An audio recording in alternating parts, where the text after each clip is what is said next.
Välkommen to fulfilling this belly sting.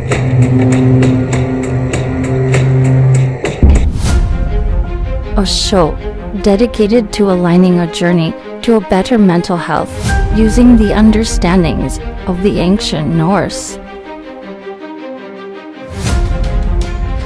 Join us each weekday morning at 7 a.m. Alaska time.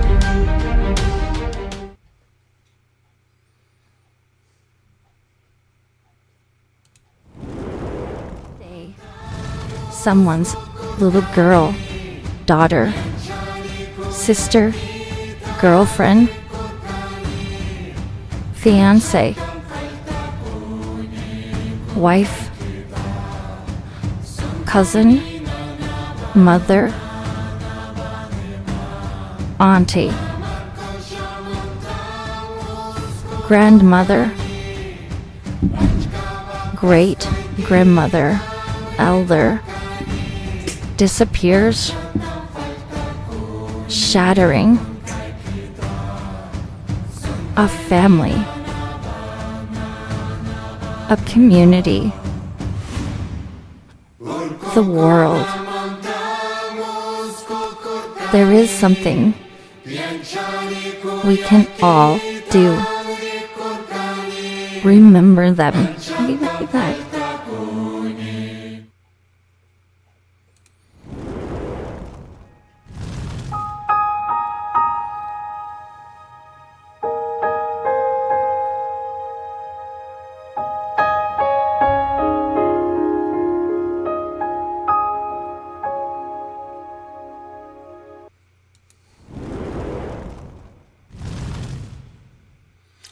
God Morgen and happy Freyja's Day to you. Today we celebrate the energy of Freyja. Freyja, an amazing goddess recognized by the Norse as being many things. She presented as the goddess of war. She presented as the goddess of love. But most importantly and most long-lasting is her legacy about knowing the magic of all the realms, including that of the Norse runes. So today, let's talk about how we can use that understanding of magic and the energies throughout the universe to direct our lives, to move our lives forward in the way that we want to go. Before I get started today, I want to give a huge shout out to all of you who have liked, followed, and subscribed. Thank you so much. It means so much to me.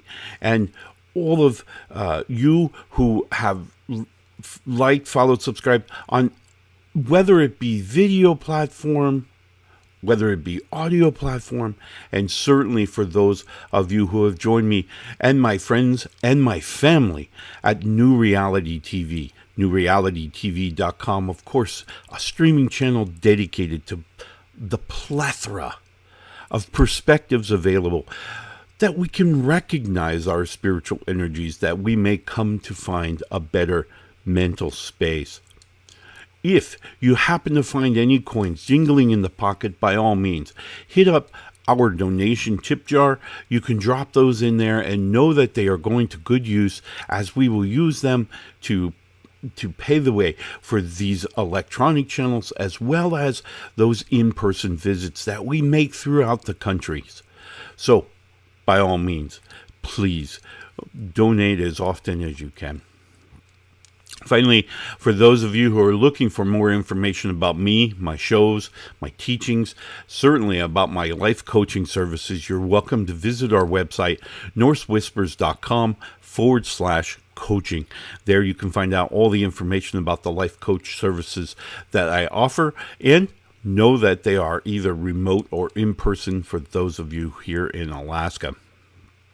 So we're welcome to get together, start a dialogue, and hopefully we'll find you the answers you're looking for. Today, our live chats are available on Facebook, YouTube, and TikTok. So if you've got those questions, by all means, let's put them in the chat and let's see if we can address them.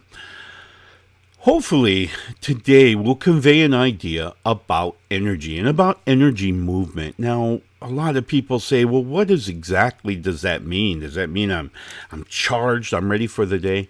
No, let's think about how your brain, physical reality here, how your brain converts the reality that we experience into your experiences, into those experiences that you remember.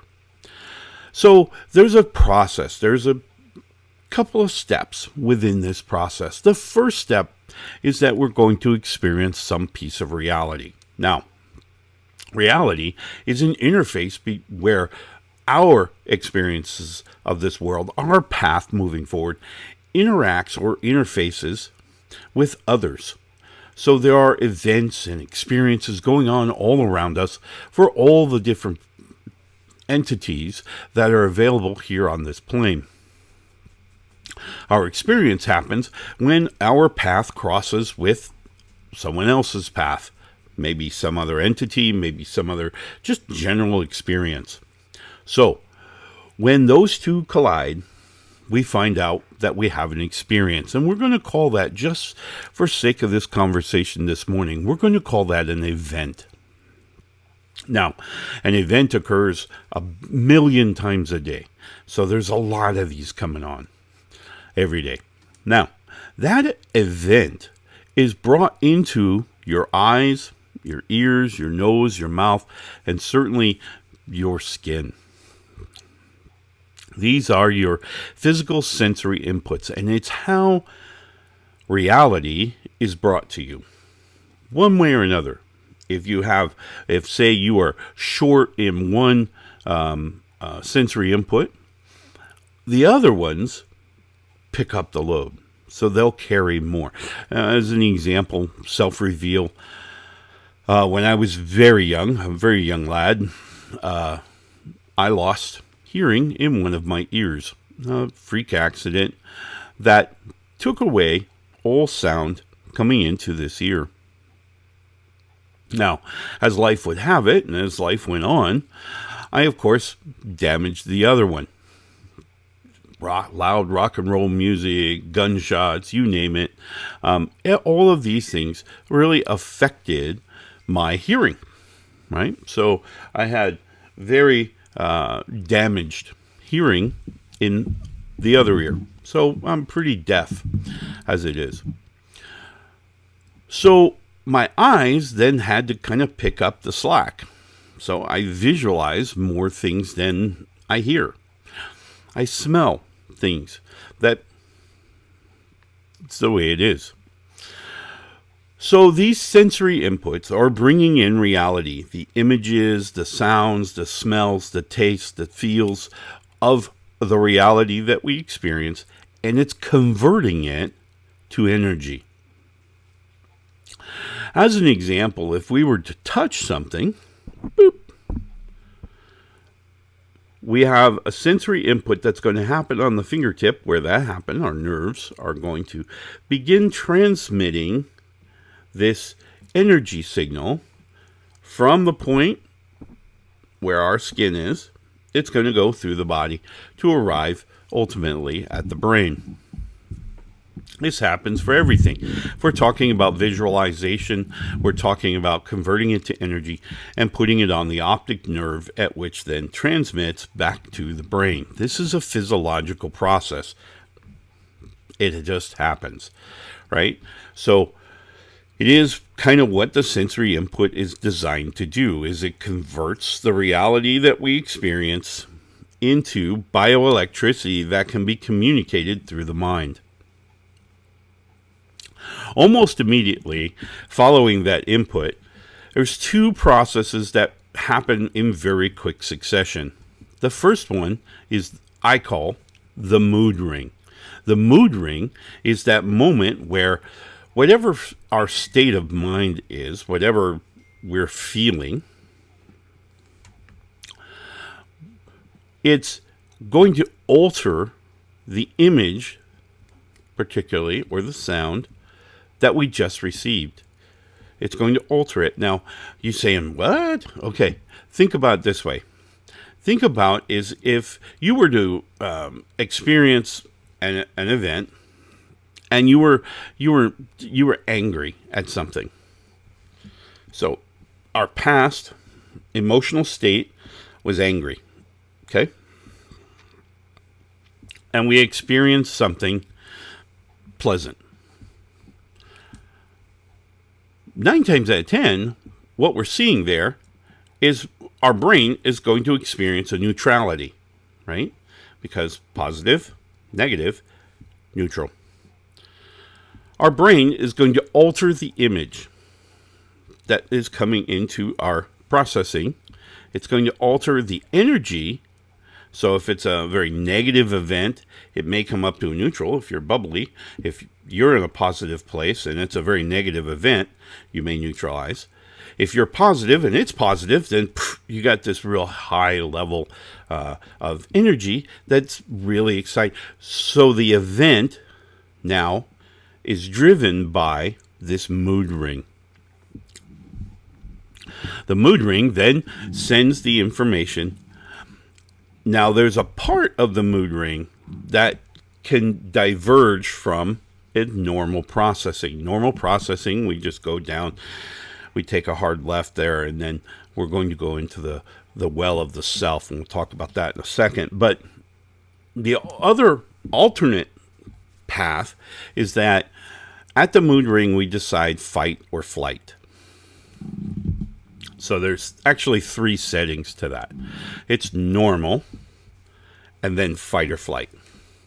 Fight or flight is when there's that little tickle of panic, and now we have to decide, are we going to, confront this threat because there's a perceived threat? Are we going to confront it, or are we going to run away?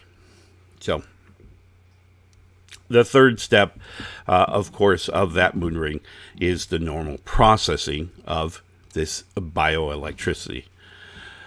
So the bioelectricity leaves the mood ring, and it's going to descend into the well of the self. Now, the well of the self is just that. Now, that's a visual that my ancestors have provided that lets us kind of visualize how we're going to process this. In the well of the self, there are 2 main factors that we need to consider. The first one is the water. The water is very important because if we have a lot going on in our heart and our mind, and it's just really tumultuous water, or it's very murky because we're just uncertain, we're very doubtful of ourselves, our self-worth may be reduced, those types of things. All of that is going to create a murkiness within the water of this well. And it's going to be very hard for us to transmit our energy stream down through the well. So we're going to use this microphone here as the well. So our energy is coming out of the mood ring, and it's coming down through the well of the self. And we'll use this little foam piece here as the water part of this. If this is very tumultuous, very murky, very unable to see through, it's going to make it very hard for the energy to come all the way down through. And what sometimes is going to happen is instead of going all the way down, we're going to just turn.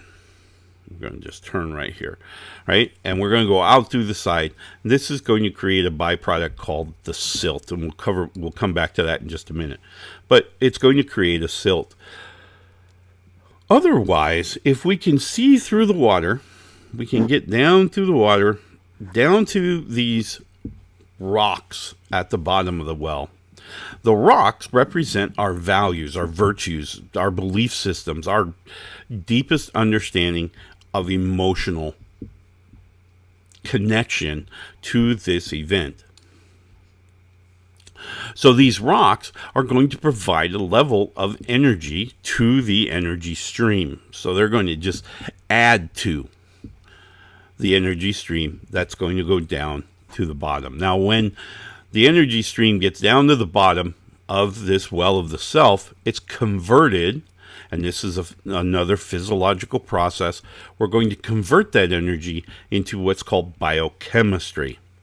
Biochemistry is created when we release hormones into our bloodstream, and those come up, and then the brain will now recognize that chemical composition as an emotional state attached to the event.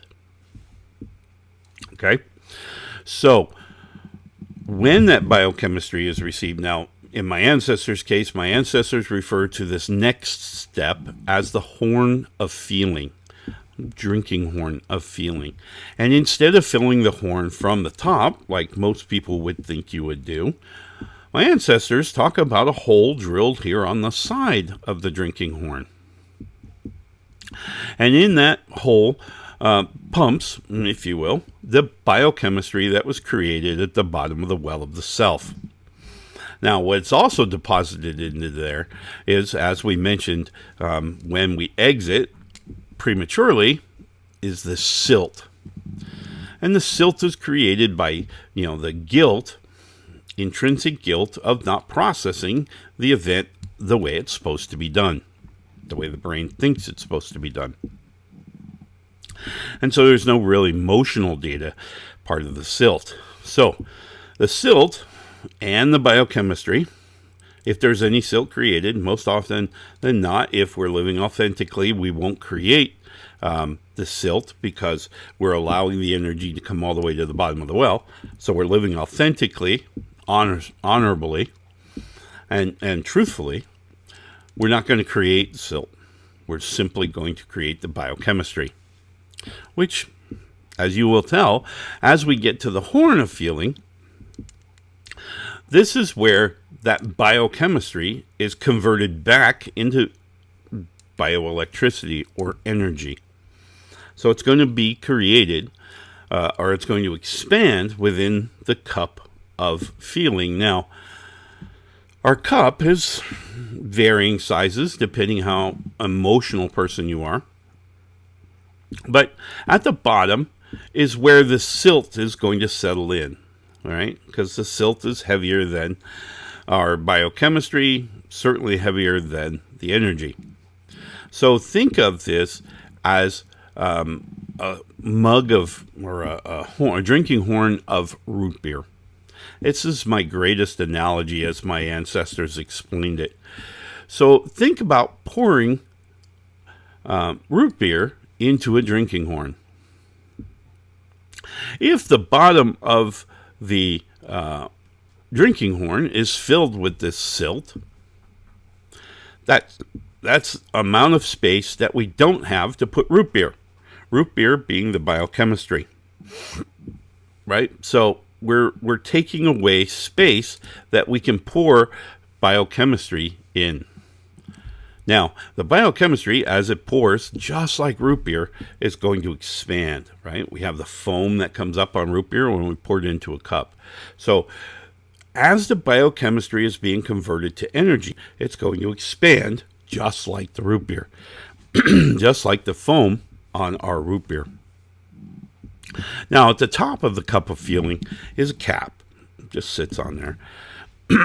And below the cap is a space that's super important, and it makes humans different than all other life on Midgard. It is called the head space, or it's what my ancestors call it, but I call it the cognitive space. That cognitive space allows us to control. So as this energy is expanding, if you've ever poured a root beer and it looks like it's going to spill over the top, what do? We lick the finger, we stick it in the foam. The foam then just bubbles down, right? It comes back down, and then we can get more root beer in the cup, right? Same thing applies within this horn of feeling. As the energy is expanding with our cognitive space, we kind of tap that energy a little bit so that we can kind of chunk it down. We can kind of break down this energy that's building up to maintain a management, to maintain control of the energy expanding. Does that make sense? So as we're controlling this, we're keeping it in the horn. But what happens when we don't control it? when we get a explosion, if you will, of this energy within the horn of feeling, it comes up, and it just fills. Remember, because we've lost some of the space at the bottom if we've got any silt, right? So this is pushing the whole interactivity up more, right, in the horn. So it's much easier now for this energy to just go right through the cap, right? So just take away all of our cognitive space and potentially spill over. That, my friends, is when we're talking about stresses, is when that energy takes away the cognitive space. We're blinded, we're overwhelmed by emotion, right? So it can be anger, it can be depression, it can be love, it can be all these types of emotion. The energy has exceeded the cognitive space. And so now we can't think our way through it. We can't break it down. We don't have enough room, in our example, to stick our finger in the foam. We don't have that. So it winds up overrunning. When it overruns, we create physiological symptoms. This is the panic attacks, the anxiety attacks, the heart rate, the shallow breathing, the sweaty, all of those symptoms simply means our cup now is overrunning, and the rest of the brain, which surrounds the cup, doesn't know how to deal with that energy. It doesn't know what to do with it. So it just fires off, and what's firing off is whatever you're getting. You can get tremors or, the uncomfortableness. All of those feelings are all going to occur when we overspill our horn. All right. Got two more steps in the whole thought process, but I need to take a quick break. And when we come back, I want to talk about how you can control this process, how you have the ability to manage the energy and the energies that are added to this process along the way. Let's take a real quick break. Be right back. In the air. The time is now. We're all waking up. We're waking up. We're all waking up. It's all shifting. New vibrations. It's you. It's you. It's me. It's all of us. Together. A new time. A new day. A new energy. A new energy. New reality. Awaken with us. Awaken with us. Awaken with us. newrealitytv.com.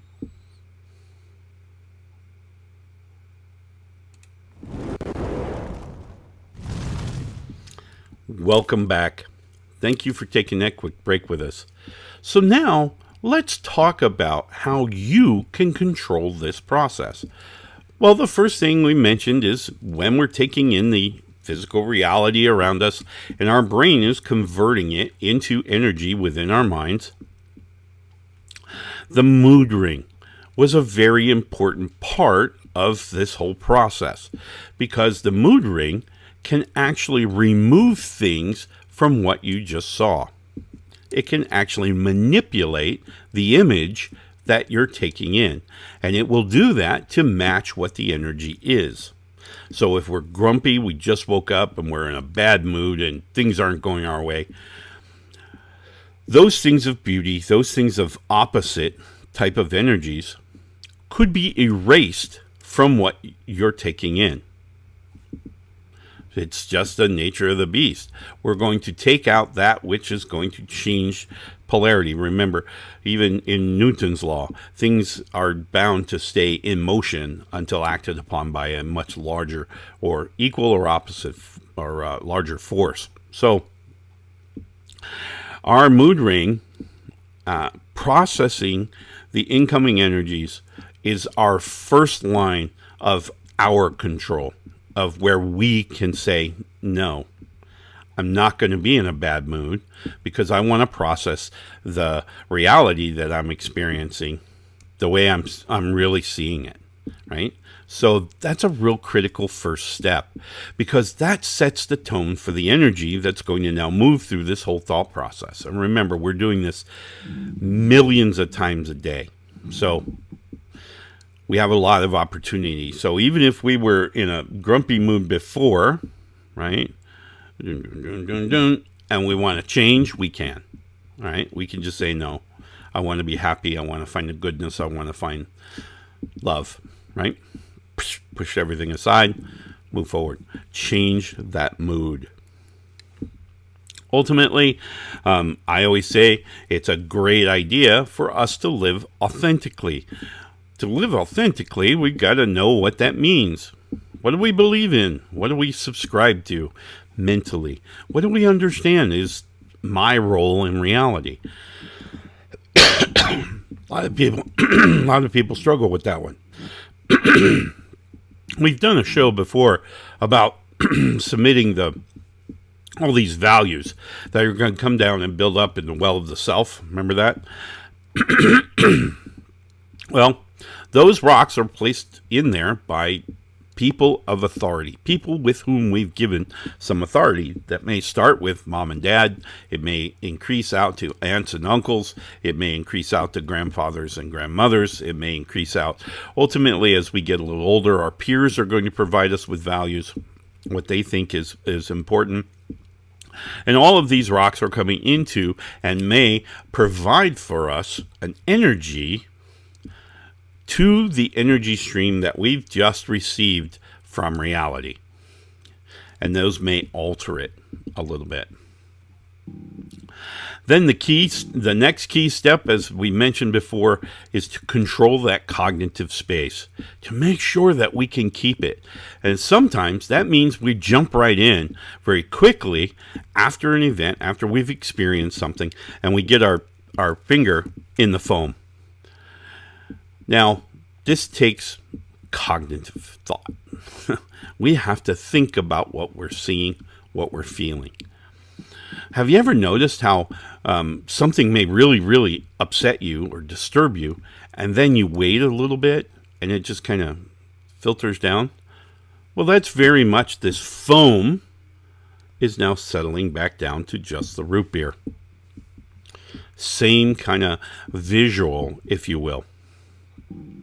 So the key is, as we're pouring in the root beer, as we're getting this biochemistry into the horn of feeling, we're actually getting our finger into that root beer almost from the get and saying, whoa. No, we're going to handle this piece, and we're going to handle this piece, and then we're going to handle this other thing. And then, so we're dissecting the event that allows us to control that energy.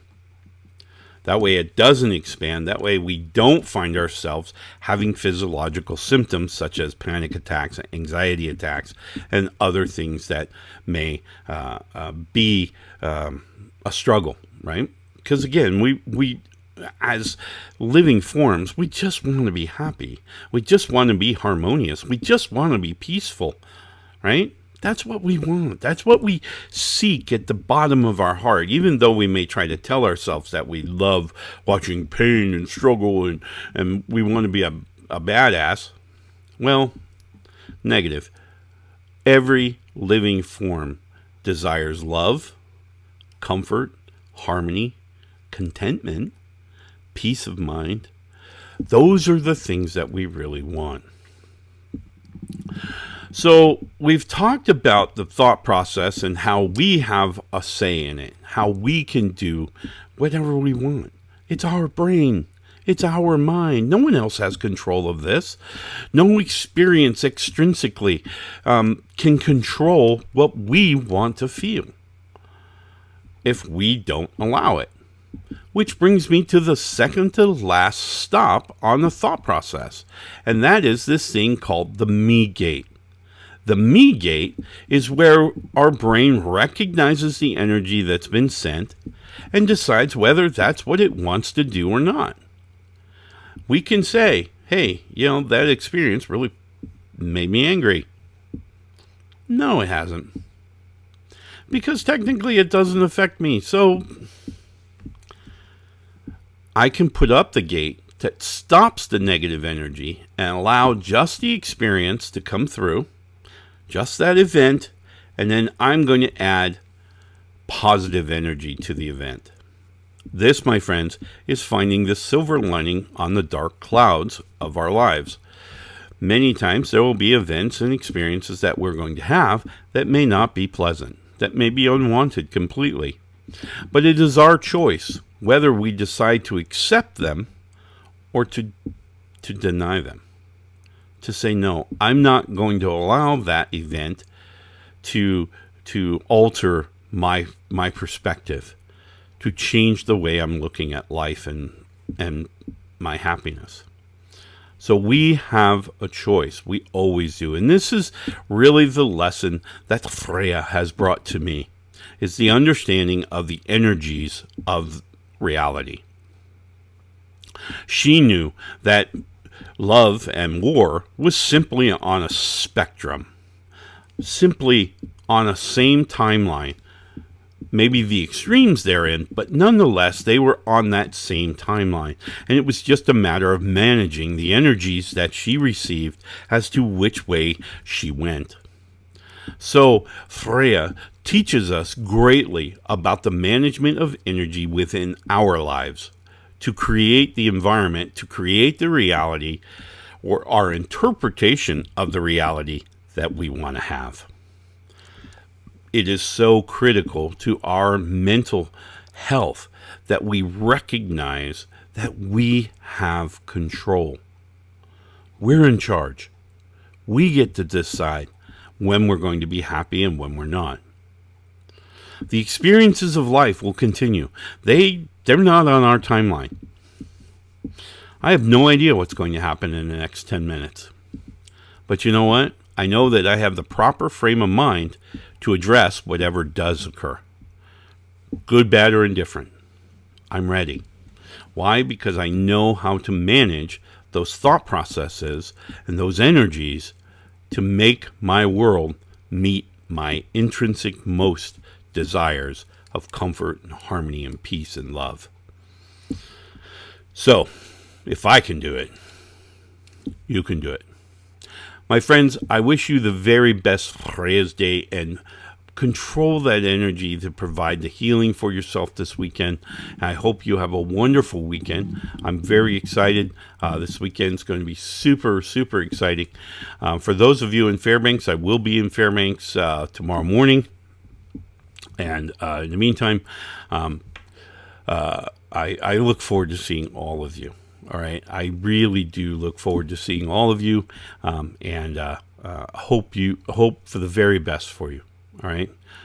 Remember, you have a choice. All right. Love and light, my friends. Have a wonderful weekend, and we'll see you again on Monday's Day. Love and light. And watching for Felina's Belly Snake, a special production of Whispers of the Norse. Brought to you by the Alaska Wolf Hefnar in South Central Alaska. Guidance and wisdom, courtesy of an ancient Celtic Norse shaman. Thank you so much for joining us today.